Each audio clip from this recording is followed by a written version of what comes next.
ঢাকা মহানগরীর সিনিয়র যুগ্ম আহ্বায়ক নবীউল্লাহ নবী সহ আরও যারা ঢাকা মহানগরীর আজকে জেলে আছেন তাদের মুক্তির দাবিতে আমাদের এই কর্মসূচি। এবং এই কর্মসূচি আমরা এর আগেই একবার ঘোষণা দিয়েছিলাম।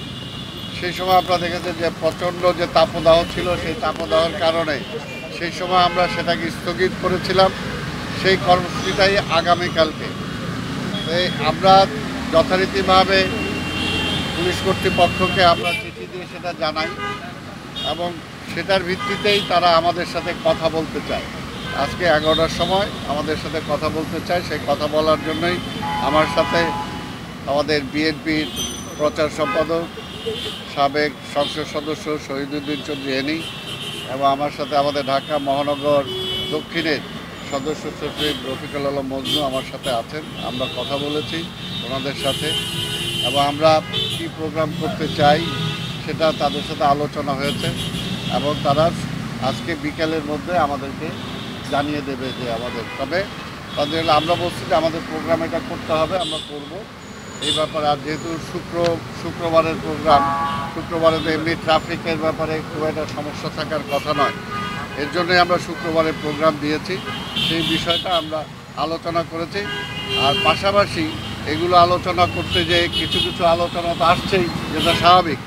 যে 28শে অক্টোবরে যে ঘটনা ঘটলো, আমরা বলছি যেটা একটা কমপ্লিটলি একটা শান্তিপূর্ণ মহাসমাবেশকে পণ্ড করার জন্য যেভাবে সেদিন আক্রমণ করা হয়েছে, এটা আমরা কোনোভাবে আশা করি না, এবং সেটা আমরা বলেছি যে সেইটাকে পণ্ড করার জন্য বরং আজকে সরকারি দল আওয়ামী লীগের পক্ষে আমরা চাই যে বিএনপি একটি গণতান্ত্রিক দল, আমরা গণতান্ত্রিকভাবে আন্দোলন করেই আজকের একটা তত্ত্বাবধায়ক সরকার অধীনে নির্বাচন চাই। এটি হলো আমাদের মূল দাবি।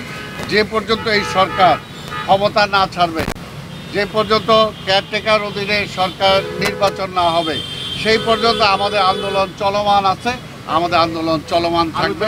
তারই অংশ হিসাবে আমরা যে কর্মসূচি যেটা দিয়েছি সেই কর্মসূচি আমরা আগামী শুক্রবার করব।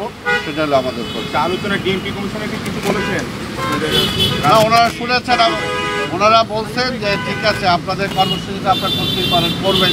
এই বিষয়ে আমরা নিজেরা ইন্টারনালি কথা বলে আজকে সন্ধ্যা বিকালের মধ্যে আপনাদেরকে আমরা জানিয়ে জায়গার বিষয়ে কোনটা বলেছেন না? আমরা আমাদের পার্টি অফিসের সামনে। তারা কি এটাতে একমত হয়েছে? আমরা তো বলছি দ্বিমত হওয়ার তো কোনো কারণ নাই, তাই না? আর এখন তো কোনো জায়গাও নাই, সব জায়গা তো তারা বন্ধ করছে। আওয়ামী লীগ মনে করছে সব নির্বাচন, এই সমস্ত মিটিং মিছিলের জায়গা বন্ধ করে দিলেই বোধহয় সব ভালো হবে, কিন্তু ভালো হয় না, বুমেরাং হয় না। বললো তো তাদের পজিটিভ, বললো যে আমাদের দিক থেকে কোনো সমস্যা নাই, তবে আমরা আলোচনা করে বিকালে আমরা জানিয়ে দেবো। তাদের দিক থেকে সমস্যা নাই, তারা বলছে আমরা পজিটিভ। আমরা কি বলতে পারি যে মৌখিকভাবে অনুমতি পেয়েছেন আপনারা? আমি এটা বলতে যাবো কেন?